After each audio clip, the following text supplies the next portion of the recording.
Nasugatan ang isang pickup driver matapos sumalpok sa dalawang poste sa Antipolo City. Natumba ang mga poste at tumambal ang mga kable.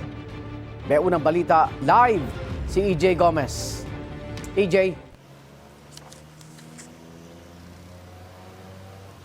Igan, ilang poste nga ng telecom ang bumagsak dito sa kahabaan ng Zigzag Road sa Barangay Dalig, Antipolo City. Sumalpok kasi ang isang pick-up kaninang mag-aalas 12 ng hating gabi. Ang driver, sugatan at isinugod sa ospital.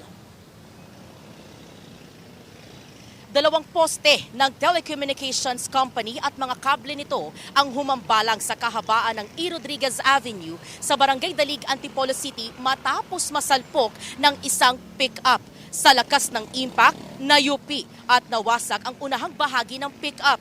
Sugatan ng lalaking driver na nagtamo ng injury sa ulo at mukha ayon sa Antipolo City Rescue. Isinugod siya sa ospital. Tanging mga motorsiklo at tricycle lang ang mga nakadaan sa kalsada kasunod ng aksidente. Tumagal ng mahigit 2 oras bago muling nadaanan ng mga sasakyan ng kalsada ayon sa barangay.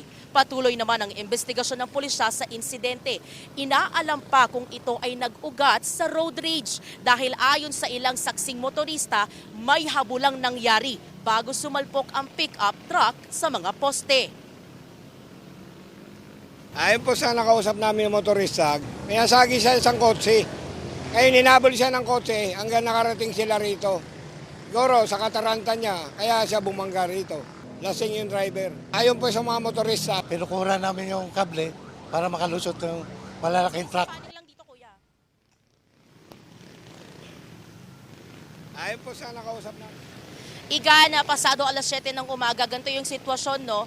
Ongoing yung ating ginagawang clearing operations ng Antipolo City Rescue at yung Antipolo CDRRMO. Ito naman yung lagay ng trapiko. Ang sistema ngayon, no, bigayan dahil hindi pa nga madaanan tong portion na pinangyarihan ng insidente. Kaya abiso po dun sa mga motoristang dadaan, no, patience muna at mag-ingat po sa pagmamaneho.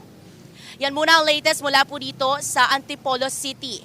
EJ Gomez para sa GMA Integrated News. Igan, mauna ka sa mga balita, mag-subscribe na sa GMA Integrated News sa YouTube para sa iba't ibang ulat sa ating bansa.